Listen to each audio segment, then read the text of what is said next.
ऐसी भाभी सबको मिले।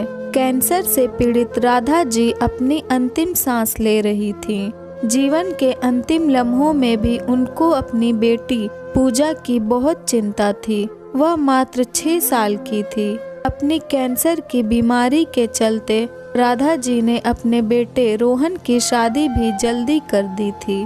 बहू गीता घर आ गई थी। 3 साल से कैंसर की बीमारी से लड़ते लड़ते आज वह अंतिम घड़ी आ गई। उन्होंने गीता को बोला, बेटा तुम पूजा का ध्यान रखना, कह वह स्वर्ग सिधार गईं। उनके जाने के बाद सभी लोगों का घर में रो रो कर बुरा हाल था। घर में मातम छा गया था, खासकर पूजा की जिंदगी में। पिताजी जिनका 2 साल पहले ही स्वर्गवास हो चुका था, अब तो पूजा की जिंदगी बिल्कुल वीरान हो चुकी थी। वो नन्ही सी जान बिल्कुल मायूस व अकेली पड़ गई। गीता गर्भवती थी तो पूजा का ध्यान तो रखती, पर एक माँ की तरह नहीं रख पाती। माँ की कमी नहीं पूरा कर सकती थी। रोहन व गीता की शादी को अभी 1 ही साल हुए थे। रोहन पूजा एक भाई बहन थे। रोहन पूजा से बहुत बड़ा था। रोहन एक मल्टीनेशनल कंपनी में CEO के पद पर कार्यरत था। पूजा भाभी से बहुत डरी डरी रहती थी। गीता प्रेग्नेंट होने से अपने में ज्यादा व्यस्त रहती थी और बच्चा होने के बाद गीता अपनी बच्ची पर ज्यादा ध्यान देती। अब पूजा को बहुत ही अकेला और खालीपन लगने लगा। गीता पूजा से घर के कामों में खूब मदद ले। पूजा यह कर दे, पूजा वह कर दे, उसे पढ़ने का मौका भी न दे। पर पूजा पढ़ने में बहुत होशियार थी। बहुत ही कम पढ़कर बहुत अच्छे अंकों से पास होती थी। कभी कभी पूजा व रोहन की बुआ आकर बच्चों के साथ रहती। पूजा को काम कराना उन्हें पसंद नहीं था, मगर क्या कर सकती थी। असहाय सी पूजा के मन में एक मजबूरी की भावना घर करती जा रही थी। धीरे धीरे समय बीतता गया। पूजा व गीता की बेटी परी एक साथ बड़ी होने लगी। पूजा को घर में अब एक अपना हमदम मिल गया था। एक ही स्कूल में पढ़ती थीं दोनों। पूजा परी का बहुत ध्यान रखती थी स्कूल में, बिल्कुल अपनी छोटी बहन की तरह प्यार करे। समय पंख लगाकर उड़ गया। कुछ समय बाद पूजा जॉब करने लगी और परी भी पोस्ट ग्रेजुएशन करने लगी। अब रोहन अपना बिजनेस शुरू करके एक बहुत बड़ा बिजनेसमैन बन गया। पूरे बिरादरी में उसका नाम था और रुतबा भी। सब लोग उसके घर रिश्ता करना चाहते थे। एक दिन गीता की बड़ी बहन बहुत ही अच्छे लड़के का रिश्ता गीता को बताती है। उसने बोला कि लड़का अजय जो कि फॉरेन में जॉब करता है, उसके घर वाले तुम्हारे घर रिश्ता करना चाहते हैं। मैं उनके परिवार वालों को तुम्हारे घर लेकर आना चाहती हूँ। गीता बोली, ठीक है, संडे को ले आना। संडे को अजय, उसके माँ बाप व भाई समर, रोहन व गीता के घर रिश्ता लेकर आते हैं। वह भी समाज बिरादरी का एक संपन्न परिवार था। रोहन बहुत खुश था आज जो उसकी बेटी के लिए रिश्ता आया, वह भी इतने अच्छे घर से। लड़के वालों की खूब खातिरदारी की गई।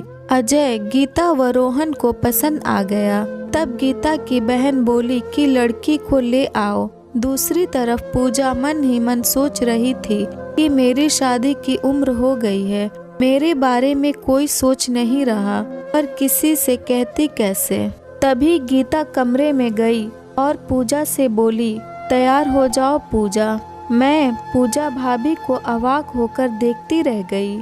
आज जब भाभी ने आकर जब यह बोला तो पूजा के मन ने सोचा कि देखो मेरी भाभी कितनी अच्छी हैं। ऐसी भाभी सबको मिले। माँ पिताजी के न होने पर भी वो मेरा कितना ध्यान रख रही हैं और अपना फर्ज बखूबी निभा रही हैं। पूजा तैयार होकर उस कमरे में अपनी भाभी के साथ गई जहाँ लड़के वाले बैठे थे। गीता की बहन पूजा को देख गीता को किसी बहाने से किचन में ले जाकर मुंह बनाते हुए बोली, तू इसे क्यों ले आई? अरे यह रिश्ता तो मैं परी के लिए लाई थी।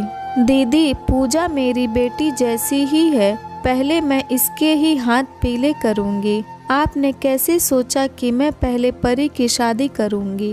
पर गीता, यह तो बहुत ही अच्छा रिश्ता है। हाँ मुझे पता है दीदी, लेकिन मैंने पूजा की जिम्मेदारी ली है, इसको मैं अच्छे से निभाऊंगी। तभी पूजा किचन में आ जाती है और उनकी बातें सुनकर आज अपने आंखों में आंसू आने से नहीं रोक पाई और बोली, भाभी आप कितनी अच्छी हो। कई बार कहते कहते चुप हो गई। हाँ बोलो पूजा। भाभी कुछ नहीं, बताओ बेटा। आज न जाने कैसे पूजा भाभी के अपनेपन से भावुक हो अपने मन की सब बातें भाभी को बता देना चाहती थी। उसने बोला, आप कई बार मुझसे प्यार से ना बोलें और घर के काम कराएं, वह मुझे अच्छा नहीं लगता था। आज तक मुझे ये लगता शायद आप मुझसे ज्यादा स्नेह नहीं रखती, पर मैं वहाँ गलत थी शायद। कहकर पूजा रोने लगी।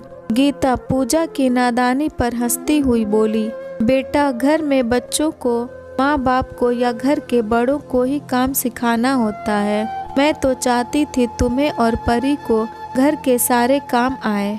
तुम बड़ी थी इसलिए मैं तुमको ही ज्यादा काम के लिए बोलती थी। नादान पूजा को आज अपनी भाभी का काम करवाने का कारण समझ में आ गया और वह भाभी के गले लग के फिर सुबकने लगी। तभी रोहन खुशी खुशी आकर बताता है कि उनको लड़की पसंद है, वह 1 हफ्ते में सगाई करना चाहते हैं। ये बात सुन सब बहुत खुश हुए। रोहन ने गीता की तारीफ करते हुए कहा कि तुमने आज इतना अच्छा काम किया, मैं तो सोच भी नहीं सकता था। मैंने सोचा तुम्हारी दीदी रिश्ता लेकर आई हैं तो तुम शायद परी के लिए ही सोचोगी, पर तुम तो बहुत ही अच्छा निर्णय लिया। कह गीता व पूजा को अपने गले से लगा लिया। सब लोग खुशी के आंसू लिए मुस्कुराने लगे। रोहन व गीता मिठाई लेकर उस कमरे में गए जहाँ पर लड़के वाले बैठे थे। साथ में परी भी गई। पूजा की होने वाली सास परी को देखती बोली, अरे वाह, ये बेटी भी कितनी सुंदर है, यह भी आपकी ही बेटी है। गीता ने कहा, यह हमारी परी है और पूजा हमारी बेटी समानंद है। पूजा की होने वाली सास हंसते हुए एक और प्रस्ताव रखते हुए बोली, यदि आपको मेरा छोटा बेटा समर भी पसंद हो तो परी को भी हम अपने घर की बहू बनाना चाहते हैं। आए तो अजय के लिए ही थे, पर परी भी पसंद आ गई। यह बात सुनते ही गीता और रोहन की खुशी 7वें आसमान पर जा पहुंची। आज एक के बाद दूसरा शुभ समाचार जो मिल रहा है, क्योंकि समर भी अजय जैसा दिखने में स्मार्ट व खूबसूरत था, वो भी अच्छी जॉब में था। उन्होंने उस रिश्ते के लिए भी फौरन हाँ बोल दी। अब अगले हफ्ते दोनों ही बेटियों की सगाई तय हो गई। सभी एक दूसरे को गले लगा के बधाइयाँ देते नहीं थक रहे थे। घर में चारों ओर खुशियों का माहौल है। गीता की बहन भी बहुत खुश है, इतने अच्छे घर में बेटियों का रिश्ता करा के। पूजा व परी खुशियों के सागर में गोते लगा रही थी, क्योंकि उनका साथ जो अब आजीवन रहने वाला था। अगर ये स्टोरी आपको अच्छी लगी हो तो इस वीडियो को लाइक करें और नए हैं तो हमारे चैनल को भी सब्सक्राइब करें।